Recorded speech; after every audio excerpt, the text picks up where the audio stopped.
Atenção! Começa agora uma teleaula de elementos de máquinas do curso profissionalizante. Você vai assistir a teleaula de número 17. Bons estudos!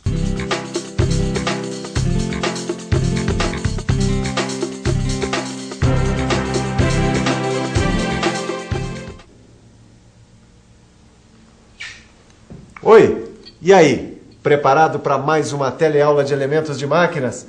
Então se liga que hoje nós vamos ver mais alguns elementos de apoio, os mancais e os rolamentos. Vamos nessa?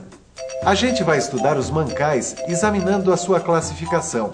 Depois, a gente vai fundo nos rolamentos, verificando as suas características e a sua classificação, além da classificação dos seus elementos rolantes. Mancais e rolamentos são fundamentais para qualquer um que se interesse por mecânica. Por isso, olho nessa teleaula. Você vai ver como funcionam esses elementos lá dentro das máquinas.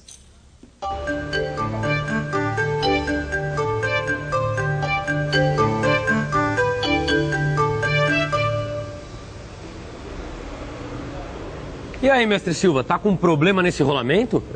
Titã, não, eu tô armando um rolo aqui. É que o pessoal do almoxarifado recebeu esse rolamento novo e pediu que eu desse uma olhada. Então eu tô literalmente metendo as caras. Nossa, e esse aqui? Poxa, esse mancal aqui é bem moderno, hein, mestre? É moderno, sim. Mas não importa quanto o pessoal melhore, a função continua a mesma. Titão, o mancal há milênios vem exercendo a sua função de maneira parecida no universo da mecânica. Você sabe, tanto o rolamento quanto o mancal exercem a mesma função, ou seja, são elementos de apoio. Oh, mas espera aí, você falou milênios? É, há pelo menos 3.000 anos que o mancal vem fazendo sucesso na parada. Ô, louco, hein? Essa eu queria ver. 3.000 anos atrás e já existia o mancal. É, já existia sim. Bom, para ver isso não precisa estudar história, não. É só você dar uma olhada num desses carros de boi que existem até hoje, funcionando com os mancais de 3.000 anos atrás. Nós estamos aqui nesta fazenda no interior de São Paulo para conferir como o carro de boi ainda cruza os caminhos do sertão apoiado no velho e bom mancal. Você vai ver também como o princípio deste elemento de apoio é muito simples e por isso mesmo permanece até hoje. Uma construção simples, feita de madeira e com apenas 3 elementos: carroceria, eixo e rodas.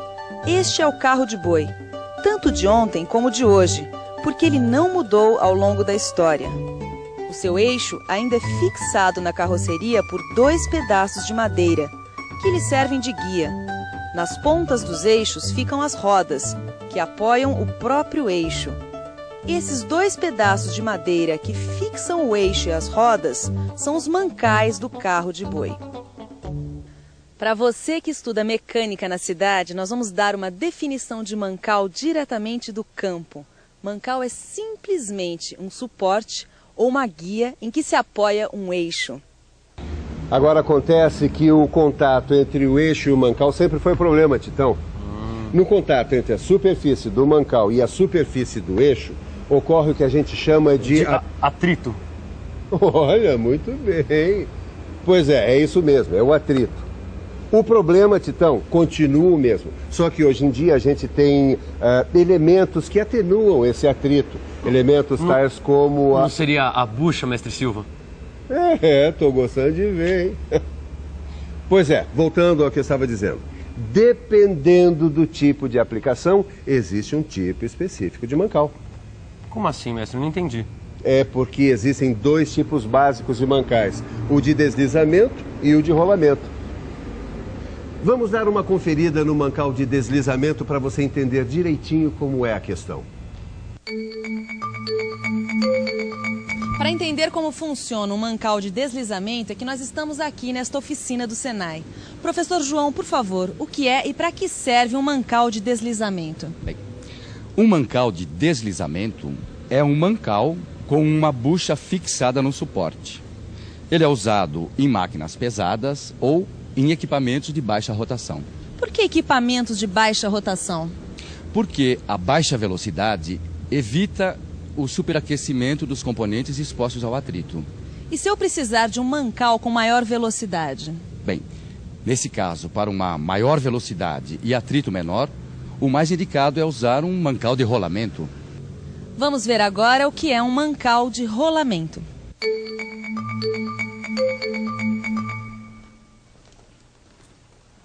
Mancal de rolamento é comigo mesmo. Olha eles aqui. O rolamento de esfera, o rolamento de rolo e o rolamento de agulha. Aqui dá para ver a agulha melhor. Mas antes de continuar, guarde bem o seguinte. Geralmente, os eixos das máquinas giram apoiados em alguma superfície do furo. E isso gera atrito entre a superfície do eixo e a superfície do furo. Por isso, a gente precisa de buchas, para a coisa deslizar bem aqui dentro e reduzir esse atrito direto nas peças. Assim como a gente precisa de lubrificantes para melhorar a rotação do eixo. As buchas, em geral, são cilindros ocos que envolvem os eixos. Elas ajudam os eixos a ganhar uma melhor rotação. Por isso, são feitas de material macio, como bronze ou outras ligas de metais leves. Agora, se a necessidade de reduzir o atrito for ainda maior, a gente introduz um outro elemento no lugar da bucha: o rolamento. O rolamento limita ao máximo a perda de energia causada pelo atrito. Professor, para reduzir ao máximo o atrito, como o rolamento é composto? Pois bem, ele possui 2 anéis concêntricos, quer dizer, que tem o mesmo centro. E entre esses anéis é que vão os elementos rolantes, que podem ser esferas, roletes ou agulhas. Vamos conferir agora cada um desses 3 elementos rolantes por dentro. Esse é um rolamento de esfera. Você vê aí o anel externo, o anel interno, o canal do anel interno, também chamado de gorne. Vê a gorne do anel externo, o porta-esferas e as esferas. O mancal é fixado justamente neste anel externo, enquanto o anel interno é fixado diretamente no eixo. Mestre Silva, vamos supor que eu tenha um eixo e quero fixar um rolamento nele. Como é que eu faço? Titão, as dimensões e as características dos rolamentos são indicadas pelas normas técnicas. Mas como é que eu vou saber quais os tipos de rolamentos que existem no mercado? Bom, aí nesse caso, meu caro Tito, você vai ter que consultar o catálogo dos fabricantes. Olha, quer ver uma coisa? Por exemplo, nesse catálogo aqui de rolamentos, você vai encontrar todas as informações sobre os rolamentos. Que características são essas aqui? As características dos rolamentos são as seguintes. Preste bastante atenção. São 4 características, 4 especificações que definem todos os rolamentos. O diâmetro externo, que você vê aí, representado pela letra D maiúscula. O diâmetro interno, que é o D minúsculo. O raio de arredondamento, o R maiúsculo. E a largura, que a gente indica com a letra L maiúscula. A normalização dos rolamentos é feita a partir do diâmetro interior, certo? Certo. Porque aí você já fica sabendo se o rolamento vai servir no eixo ou não. Certo, mas quais são as medidas de diâmetro que a gente encontra?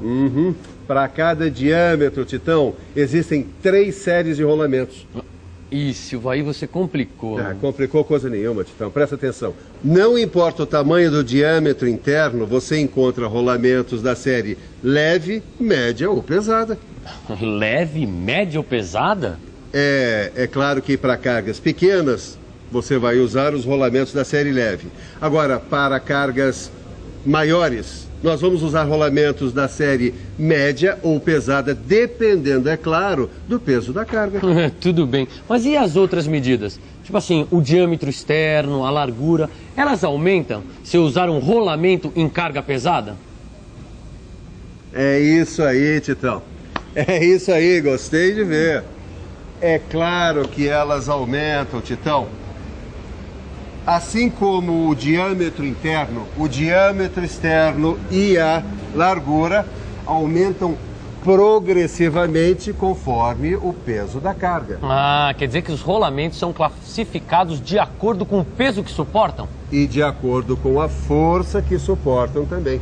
Mas como é que é essa classificação de acordo com a força que suportam? Essa classificação é parecida com aquela que a gente já viu em outros elementos de apoio. Radiais, axiais ou mistas? Ah, garoto, você merece, você vale um caminhão de rolamento. Muito bem, vamos ver essa classificação já. Primeiro, os rolamentos radiais. Eles não são indicados para suportar cargas axiais, só cargas radiais mesmo. Esses rolamentos impedem o deslocamento no sentido transversal ao eixo. Segundo, os rolamentos axiais. Eles não são indicados para suportar cargas radiais, só axiais mesmo. Esses rolamentos impedem o deslocamento no sentido axial, quer dizer, longitudinal ao eixo. Terceiro, os rolamentos mistos. Eles suportam tanto a carga axial quanto a radial e impedem o deslocamento nos dois sentidos, transversal ou longitudinal. Agora, Silva, para que serve um e para que serve outro tipo de rolamento? Ah, Titão, tem uma infinidade de rolamentos aí no mercado. É rolamento para... Você quer ver uma coisa? É rolamento para máquina agrícola, é rolamento para motor elétrico, para ferramenta, para compressor, construção naval. Rapaz, aí varia muito.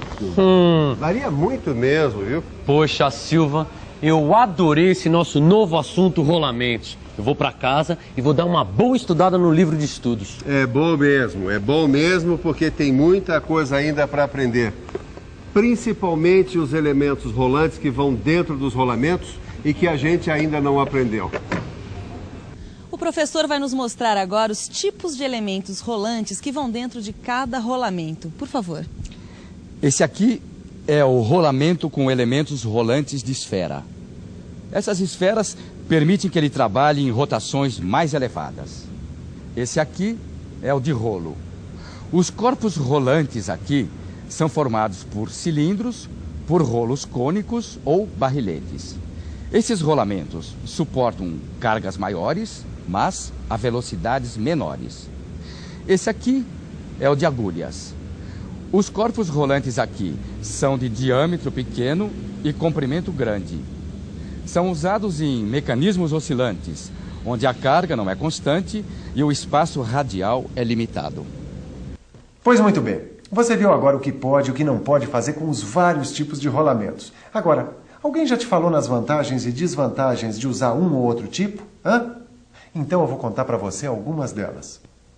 As principais vantagens do uso de rolamentos são o menor atrito e o menor aquecimento que eles causam, a baixa exigência de lubrificação, a intercambiabilidade internacional, ou seja, a facilidade de reposição em qualquer país.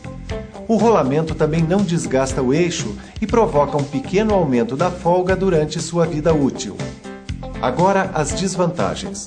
Os rolamentos têm maior sensibilidade aos choques, têm maiores custos de fabricação, sua tolerância é pequena para a carcaça e o alojamento do eixo. Eles não suportam cargas tão elevadas como os mancais de deslizamento e ocupam maior espaço radial. Agora sim, você já está em condições de se virar sozinho quando o assunto for mancais e rolamentos, desde que você pegue seu livro, estude a lição e faça os exercícios. Aí sim, tudo vai rolar direitinho para o seu lado. Agora, fique com a revisão de tudo que você aprendeu hoje. E atenção, se liga aí que é a hora da revisão. Na nossa teleaula de hoje, a gente estudou mais alguns elementos de apoio, os mancais e rolamentos. Você viu as principais características e a classificação desses elementos e estudou mais de perto como funcionam os seus elementos rolantes. Meu amigo, pode ir se preparando que na próxima teleaula a gente vai estudar com muito mais profundidade ainda os rolamentos. Agora é correr para o seu livro e rachar, se preparar bem para a nossa próxima teleaula. Até lá!